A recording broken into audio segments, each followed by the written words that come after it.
What's up, guys? Well, welcome into a quick recap of the evening with me and Chris, brought to you by Remax of Orange Beach and Dead Soxy. As you all know, Ole Miss gets the Game 1 win over Oklahoma in a big way, as they say. Chicks dig the long ball, and they got plenty of them tonight. 10-3 Ole Miss wins.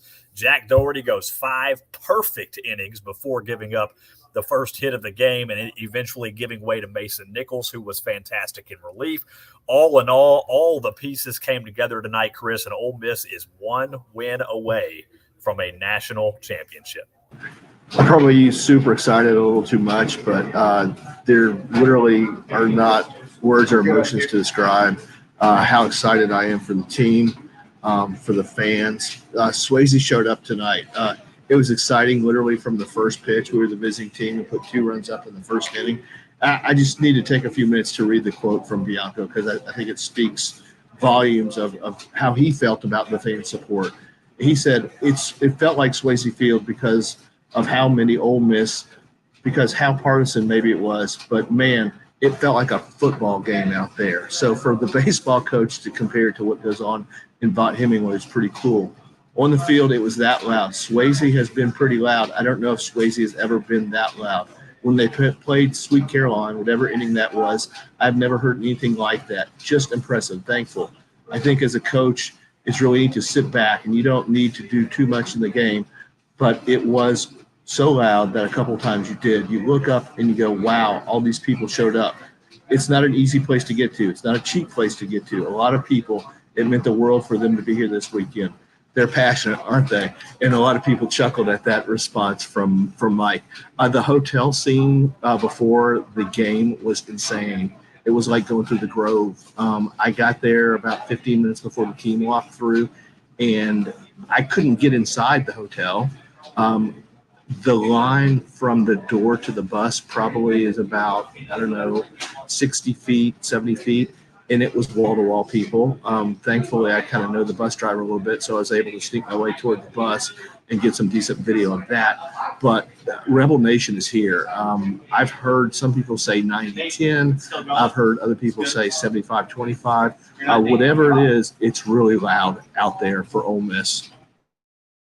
Yeah, it was insane. It was kind of funny before the game. There was a little bit of a Twitter war going on to the extent of there was an account that showed, I don't know who it was, but they tweeted out the Oklahoma video of Oklahoma leaving their hotel and saying that Sooner Nation showed up and showed out. And then you see the video of Ole Miss leaving their hotel and no shot at Sooner Nation, but it wasn't even a contest. And then you get to the game, and it is literally the announced crowd tonight was just over 25,800.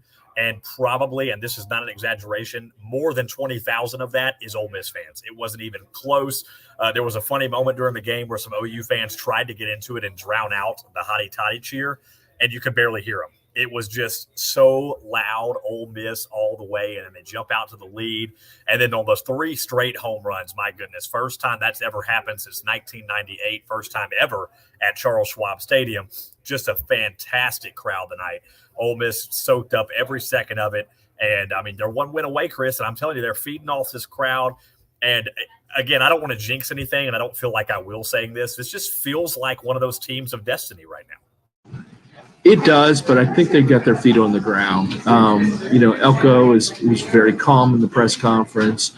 Mason Nichols was really calm, as was Jack. And so I think it's a team that understands that there's nothing given to them yet, and that they've still got work to do tomorrow and or Monday. If it goes to Monday, we're all hoping, as far as Rebel fans go, that it doesn't get to Monday and that we're able to close it out tomorrow. But it's very possible. This is a good Oklahoma team. We've said this before on the show. They are a good team, and there's a real possibility that we don't get this done tomorrow and that we have to come back Monday and play for everything. But I think we've got a really good chance now. Not that we didn't before, but I think things are lining up for us really well. I think with Hunter Elliott pitching tomorrow, I think that gives us a boost, in a shot in the arm. He's coming back on a 1-day short rest, which is usual for an SEC series that might get moved up a week. So it's not really that short for him. And I think that the hitters are locked in and in zone. And I think the reports that Clem is giving out are really, really solid. I think he's got a great idea of how to play it and how to hit Oklahoma really, really well. Yeah, obviously Oklahoma's no slouch. They're not going to just go lying down. They're going to come back tomorrow ready to play, and it's not going to be just an easy win. But you look at what you've got here, and you won the Jack Doherty game. Now granted, Jack Doherty gave you the best outing we've seen from him all year through 5 innings. Literally 5 perfect innings. He became the first pitcher in College World Series Finals history to retire the first 12 batters he faced. He went on to retire the next 3 to make it 15. That's a hard bar that for someone else to beat in the future. But you feel like, okay, Hunter Elliott has been so good on the big stage all year and all postseason long. Now, not only does he have to come out here for, yet again, the next biggest game of his career, it is literally the biggest game in Ole Miss baseball history tomorrow. It is the very first time they have ever played for the chance to win the national championship. If they win tomorrow, they win the national championship. You talk about all the pressure in the world on the shoulders of Hunter Elliott, but I don't think he's going to buckle underneath it. He comes out every time he plays. He says it's just another game, and I think he's going to treat it like that tomorrow. So you feel really confident having him on the mound. Yeah, you do. And I had a chance to visit with Hunter. He was actually working the bucket this afternoon, which is kind of a freshman chore that a lot of the freshman pitchers get assigned to do. And I guess today was his day to work the bucket. And so all these young fans were asking him for baseballs. And it's like, yeah, if you give a baseball to every one of y'all, then we're not going to have any to left hit BP. But he was really gracious with his time with those young fans, signing autographs, everything else like that. But I think he's a loose guy. I think he's locked in. The comparisons, while he says his game is not like Doug, I think his looseness is a lot like Doug is. And so I think he's going to be ready to rock and roll. I like the short turnaround right now. If you're Oklahoma, I guess you like the short turnaround too, because it's something that you can just flush it and come back tomorrow and start all over again. But I like it for Ole Miss a lot because we've got the momentum. We put up 6 runs in the final 2 innings to really put things away. Would have won the game without it, but it wouldn't have been quite as comfortable. So I'm ready to rock and roll. Tomorrow, as far as I'm concerned, let the fans back in the stadium. Let's light this thing up tonight. Yeah, I'm with you. And again, the key to the game we talked about prior to was Oklahoma, the amount of stolen bases they've got. Well, a good way to not let them steal any bases is to keep them off base. And doggone it, they only had 5 hits all night long, and none of those came prior to the 5th inning. Or prior to the 6th inning, rather. And, they did a great job. The pitching staff did a great job. Mason Nichols, I thought, with the moment of the game, coming in out of the bullpen, a true freshman, bases loaded, nobody out. They already had 1 run across. He gets back-to-back strikeouts. He walks a guy, a couple of questionable ball calls during that at-bat, but, no big deal there. He threw the slider there, didn't quite hit the mark, walks in the run, but then bounces right back and gets out of it. Huge confidence boost for Mason.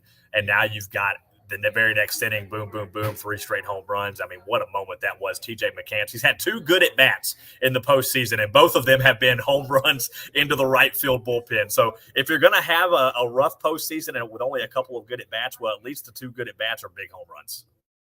Absolutely. And, the cool thing about Mason, obviously he's a godly person. His answer about coming in the situation with the bases loaded, he said it was great, and he said God gets all the glory for that, though. And so that, as somebody who has those similar beliefs, I thought it was really cool. Obviously, a very grounded young man. Yeah, I thought that was awesome. But then the other side of that coin too, I thought it was great when somebody asked him, did you have any butterflies? And he was like, oh yeah, absolutely. And Mike Bianco kind of leaned to his mic and said, thanks for being honest. The guy was nervous as all get out in that situation, but he didn't show it. He came out there and he executed, and that right there kind of took all. I think Mike actually said it took the win. No, I think Mike said the home runs took the win out of their sails, but that moment also took the wind out of Oklahoma's sails because it left the bases loaded and they had the tying run at second base already. And then the go-ahead run was at first base, and all that happened with no outs. And then you leave them loaded. You only get 1 extra run out of that.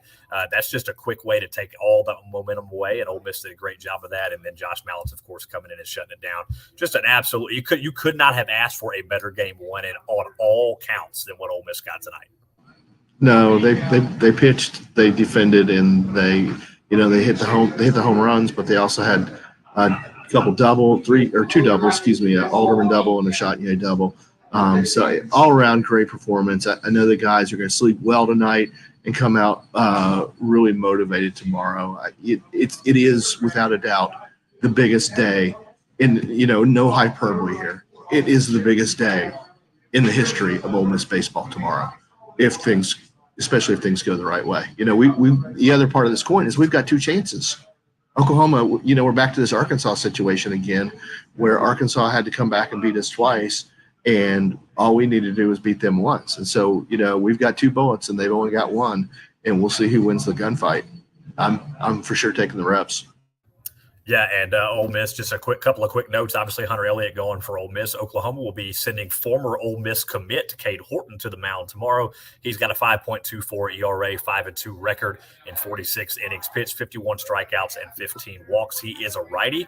Ole Miss typically hits better against righties, but doggone it, they came into today hitting 245 against lefties and just blasted the Oklahoma ace right out of that game. So, again, if the numbers right now for Ole Miss, you can kind of take them and throw them out the window. They don't care about those numbers. They are on a mission, and I mean, Chris, I still don't know what to think. It still hasn't really set in that Ole Miss has a chance to win a national championship tomorrow here in Omaha, but it's going to be an exciting day. Quick turnaround. That game starts at 2:00 tomorrow afternoon, but I know the crowd's going to be here and be just as into it as if it was a night game. Super exciting. The emotions are, literally we're a game away from hoisting a trophy that, back in early May, it was like, we just hope we get to the tournament kind of deal. And now we're so close. And yeah, it's crazy. And I'm just super excited for the guys. I am as well. Well, that game will come to you tomorrow afternoon at 2:00 here at Charles Schwab Stadium. Hunter Elliott versus Cade Horton. And Ole Miss is going to be going for the national championship tomorrow. We will keep you guys updated, obviously, over at therebelwalk.com, at the Rebel Walk on Twitter. If you can't be here, the game will air on ESPN again. And again, thanks to Remax of Orange Beach and Lee McPherson and Dead Soxy, deadsoxy.com for sponsoring all of these shows. We really appreciate them. Until tomorrow, guys, have a great night. Enjoy it if you're here in Omaha. Enjoy it if you're not in Omaha. And we will talk to you again tomorrow. Howdy toddy, guys. Howdy toddy.